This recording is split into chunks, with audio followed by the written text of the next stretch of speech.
Joanna's Canadian blog again. This is the third blog. Okay, we still haven't gotten to Canada just yet. We are in Oregon right now. We're actually in Portland, Oregon, and we kind of got off to a low start again.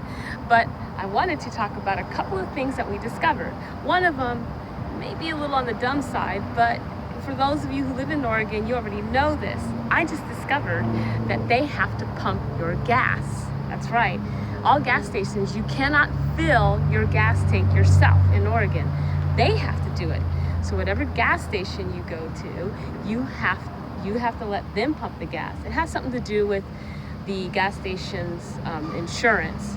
It's actually cheaper for them to do it this way so that they don't have to cover as much in terms of any possible damage or possible injuries to those who come and use their gas stations. Now that might be a little bit like cover your butt, but it makes them have to do customer service, and they're so happy here. And they gave me my free hot chocolate drink, even though I had money for it and all that. So it's really, really cool. Okay, so that's one thing I want to tell you. The other thing has to do with the car that we rented. So this is the car that we rented. As you can see, it's a nice car. It's a Chrysler. I don't know what kind it is, but it's one of the most updated 2016 models. They gave me the upgrade for free. But here's the thing. I was really stupid in terms of starting the car because it's not like your normal cars, all right? So let me just unlock it and show you. Okay. So, do you notice anything?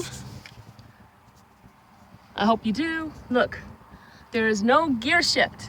This is the gear shift right here. It's this little button. Do you see that?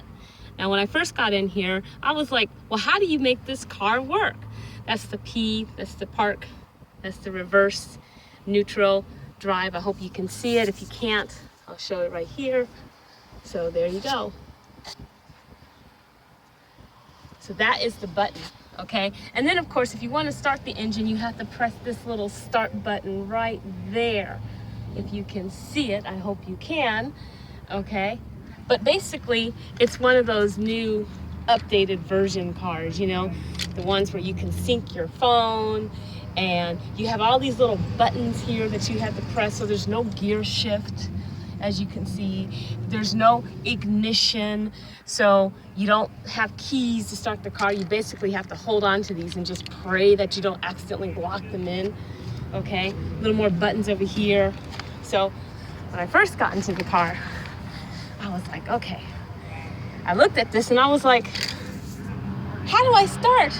I was thinking, where's the gear shift? I tried to reach it, I couldn't find the gear shift. I didn't know where it was. And then when I tried to start the car here, I looked at this button and I'm like, well, how are you gonna figure this thing out? I actually had to go back inside Enterprise and I had to ask him, can you show me how to start this car? I mean, I have a master's degree and I didn't even know how to start a car. It's ridiculous. But this is how behind we are in today's technology. Everything is electronic, okay? See? There we go. So I started the car. Like I said, you can sync your phone to it. It's electronic. I know people in the Silicon Valley are probably like, stupid, man. You should know this. I mean, this is nothing.